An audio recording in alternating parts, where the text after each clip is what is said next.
दोस्तों अगर practical knowledge चाहते हो तो ये वीडियो काफ़ी ज़्यादा इंपॉर्टेंट आपके लिए होने वाली है। आज काफ़ी इंपॉर्टेंट वीडियो लेके आया हूँ जिसमें हम प्रैक्टिकल नॉलेज जानेंगे। काफ़ी चीज़ें मैं आपको बताऊँगा, टाई रॉड, प्लम बॉब, जो कॉलम के बीच का डिस्टेंस, मतलब इतनी ज़्यादा है, 10 से 15 चीज़ें होंगी जो आपको जब भी साइट पे जाओगे ये चीज़ें काफ़ी काम आएंगी। आप थैंकफुल होंगे कि आपने ये चीज़ें देखी हुई हैं और आपको ये चीज़ें पता हैं। जो सबसे स्टार्ट में मैं आपको बताऊंगा वो भी काफ़ी ज़्यादा इंपॉर्टेंट चीज़ है। हमारी स्लैब हो गई, कास्ट हो गई वो, तो उसके बाद आपको एज ए साइट इंजीनियर क्या रिस्पॉन्सिबिलिटी रहती है, क्या क्या आपको करना है। जैसे ही आपकी कंक्रीट हो गया, जैसे मैंने कहा था 1 घंटे के बाद आपको स्प्रिंकलर से पानी मारना स्टार्ट कर देना है, मतलब थोड़ा थोड़ा पानी उस पर डालते रहना है। तो ये किस लिए हम करते हैं, जैसे मैंने कल भी बताया था, जो श्रिंकेज क्रैक्स हमारे स्लैब में दिखने लग पड़ते हैं। जैसे आप सामने देख रहे हो, ये हुआ क्या है, यहाँ पे अच्छे से जैसे मतलब कंक्रीट सेट होने लग पड़ता है। अपना सेटिंग टाइम पे, इनिशियल सेटिंग टाइम जो रहता है उसका 30 मिनट के बाद वो स्टार्ट होता है, तो हाइड्रेशन प्रोसेस होता है, तो उसमें क्रैक के चांसेस काफ़ी ज़्यादा दिखते हैं। अगर टेम्परेचर काफ़ी ज़्यादा है उससे भी श्रिंकेज क्रैक्स आते हैं, ज़्यादा ठंड है उससे भी श्रिंकेज क्रैक्स आते हैं। तो एक आपको टेम्परेचर मेंटेन करना पड़ता है क्रैक से बचने के लिए। तो ये रीज़न मतलब रहता है क्रैक्स का।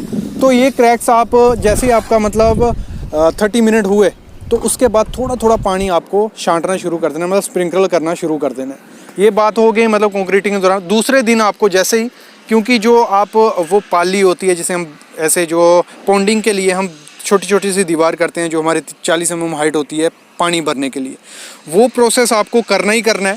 लेकिन तब तक उसमें क्या होगा, टाइम लगेगा काफ़ी। अगर बड़ी आपकी स्लैब है तो उसमें आपको टाइम लगेगा। तो आपको क्या करना है, वहाँ पे जो जूट के हेजन होते हैं, मतलब बोरी जिसे हम बोलते हैं, वो आपको बिछा देनी है। अगर छोटी स्लैब है तब तो आपको पूरे में डाल देना है, तब तक वो पाली पूरी नहीं बनती, तब तक आपको उसको क्यूरिंग करते रहना है, नहीं तो श्रिंकेज के चांसेस और ज़्यादा बढ़ जाते हैं।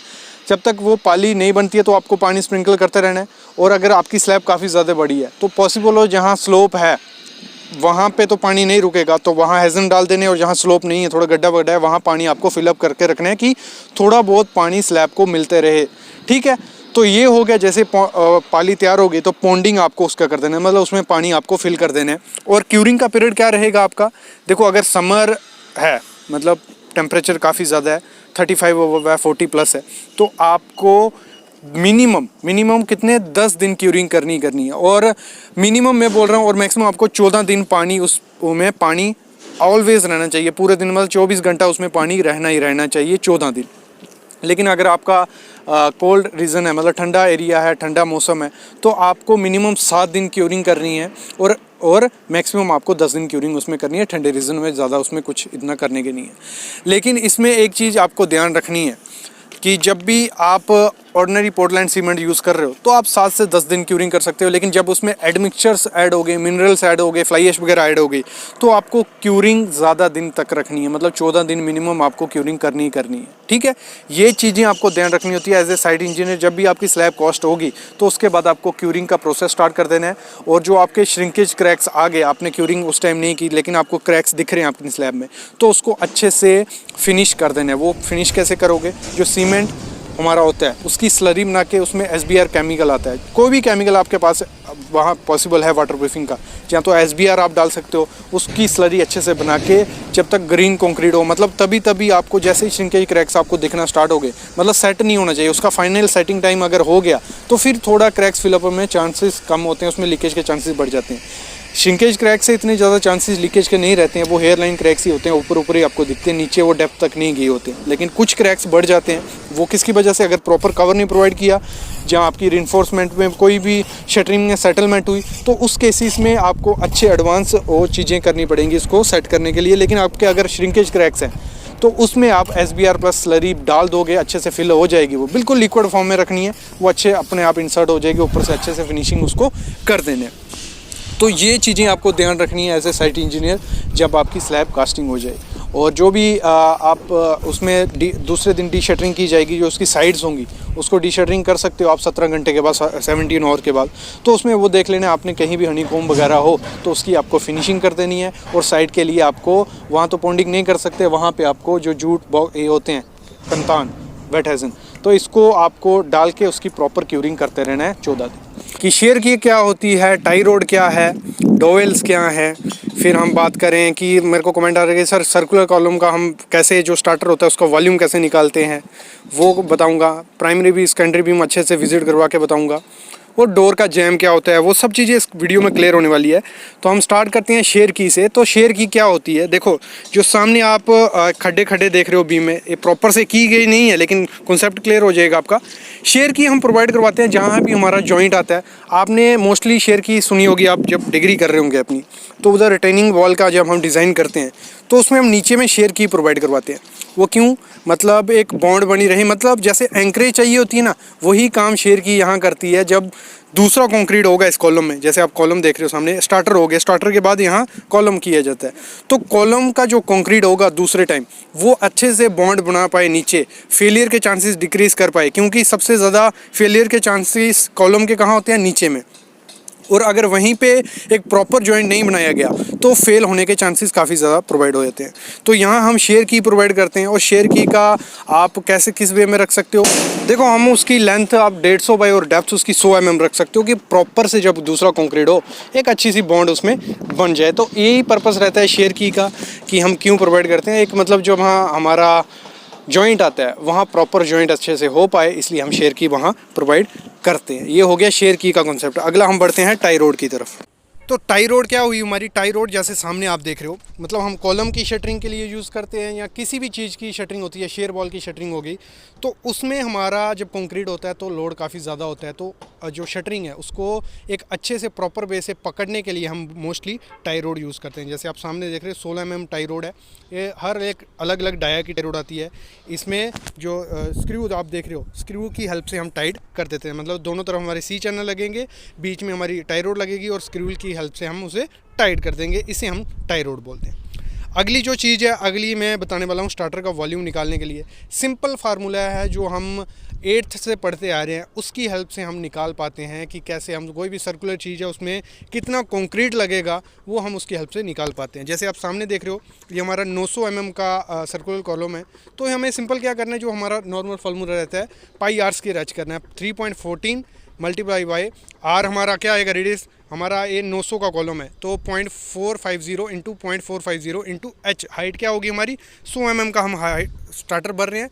तो उसकी हेल्प से हम ये इसका वॉल्यूम निकाल देंगे कि हमारा 0.110 कंक्रीट MQ माल लगेगा या एक बोरी का माल, जैसे भी जो भी कंक्रीट आता हो इसकी हेल्प से हम निकाल सकते हैं। काफ़ी कमेंट्स आ रहे थे इस टॉपिक पे। अगली चीज़ क्या है, जो हम स्टील की वीडियो में डाल रहा था, स्टील की चेकलिस्ट बीम की, तो उसी दौरान सेकेंडरी बीम और प्राइमरी बीम का मैंने कॉन्सेप्ट लाया था। तो उस समय बीम को अच्छे से हम समझ नहीं पा रहे थे, लेकिन अब क्या है वो स्लैब खुल चुकी है। तो नीचे से आप देख सकते हो कि सेकेंडरी बीम क्या है, हमारा प्राइमरी बीम क्या है। तो जो बड़ा बीम आप देख रहे हो उसके ऊपर हमारा जो रेस्ट किया है वो हमारा सेकेंडरी बीम है। मतलब जो लोड प्राइमरी बीम, जो सेकेंडरी बीम पे लोड आएगा, स्लैब का लोड हमारा सेकेंडरी बीम पे जाएगा और सेकेंडरी बीम से लोड ट्रांसफ़र हो जाएगा हमारा प्राइमरी बीम पे, और प्राइमरी बीम से हमारा लोड कॉलम के थ्रू नीचे फुटिंग में और सॉइल में चला जाएगा। तो ये होता है। और सामने आपको मैं दिखा भी देता हूँ कैसे, अभी सामने आपको दिख रहा होगा एलिवेशन पूरा, ये टी बीम है हमारा। तो ऊपर स्लैब आ गई, नीचे बीम की लटक आ गई। और देखो बड़ा बीम जो दिख रहा है आपको, एक 900 बाई 1 मीटर का बीम है, उसके ऊपर जो बीम है 300 बाई 450 का, वो उसके ऊपर रेस्ट कर रहा है। और 300 बाई 450 का जो बीम है उसके ऊपर एक और छोटा बीम आ रहा है 230 बाई 400 का, वो उसके ऊपर रेस्ट कर रहा है। तो इधर से हमारा कंसेप्ट क्लियर हो गया कि जो हमारा प्राइमरी बीम क्या है, सेकेंडरी बीम क्या है। इसका डिज़ाइन आपने अपने बीटेक के टाइम किया होगा, जहाँ ऐसे कॉलेजेस में पढ़ा होगा। तो ये चीज़ रहती है, वही हमारा क्लियर हो गया कि प्राइमरी से सेकेंडरी से प्राइमरी, प्राइमरी से कॉलम के थ्रू हमारा लोड डिस्ट्रीब्यूट हो जाएगा। ये हो गया तीसरा कॉन्सेप्ट। अगला कॉन्सेप्ट अगर हम चलते हैं अभी, जो अगली चीज़ है हमारी वो है प्लास्टर का चेकिंग कैसे कैसे करते हैं सर, और डेप्थ कितनी है कैसे पता चलेगी। वो तो स्केल रहता है, वर्नियर स्केल से भी हो जाती है। बाकी जब डेप्थ के लिए मैंने एक पहले कॉन्सेप्ट बनाया था, जब हम चेकलिस्ट कर रहे थे कि प्लास्टर कितना चढ़ाएं हम, कितनी दीवार पे प्रॉपर प्लास्टर आएगा, वो कैसे चेक करते हैं, वो वीडियो आप देख सकते हो। उसमें पता चल जाएगा कि प्लास्टर की थिकनेस कितनी आ रही है। पहले जब एक बार प्लास्टर हो जाता है उसको हम चेक कैसे करते हैं, सामने आप देख रहे हो एक फंटी की हेल्प से हम चेक कर सकते हैं, डोरी की हेल्प से हम चेक कर सकते हैं कि प्रॉपर प्लास्टर हुआ है कि साउल में हुआ है। नहीं तो साउल से थोड़ा बहुत आप चेक कर सकते हो, लेकिन प्रॉपर हम फंटी को चारों तरफ घुमा के उसके साइड पे गैप देख सकते हैं कि कहाँ पे गैप आ रहा हो। तो उधर से हमें आइडिया लग जाता है कि कितना ज़्यादा प्लास्टर में गैप है, मतलब 1-2 mm है तो एक्सेप्टेबल है, लेकिन अब कभी ज़्यादा हो तो वो एक्सेप्टेबल नहीं होता है। इस जो सामने फंटी देख रहे हो इसकी हेल्प से हम चेक करते हैं। ये क्वेश्चन आपके द्वारा पूछा गया कमेंट में। अगला जो क्वेश्चन पूछे गया आपकी तरफ से कि डोवल क्या होते हैं और प्रॉपर अच्छा केमिकल कौन सा है उसको यूज़ करने के लिए। तो डोवल होता है क्या है? डोवल वो है हमारा पुराना कंक्रीट सरफेस है, उधर हमें एक्सटेंशन करनी है, नया कुछ बनाना है। मतलब आगे लगा लो 2 रूम आपने बना के रखे हैं, स्लैब वहीं तक है और आगे आपको स्लैब करनी है, तो सरिया क्या करेंगे? तो उसमें हम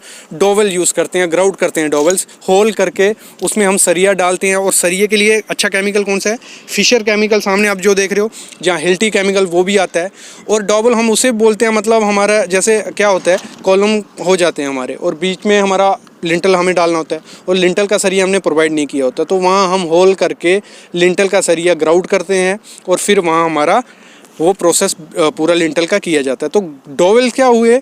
मतलब किसी चीज़ की कंस्ट्रक्शन के आपको एक्सटेंशन करनी है, वहाँ स्टील बार नहीं है तो आप वहाँ स्टील बार लाओगे, उस प्रोसेस को हम डोवेल बोलते हैं। जहाँ हम पहले ही कंस्ट्रक्शन के टाइम ही डोवेल छोड़ देते हैं, एक्सटेंड करके सरिया अल्टरनेट करके छोड़ देते हैं कि बाद में हम उसे यूज़ कर सके, तो वो हमारा डोवेल हो गया। और अच्छा केमिकल कौन सा है हमारा? फिशर या हिल्टी का आप यूज़ कर सकते हो, वो अच्छा केमिकल मार्केट में अवेलेबल है।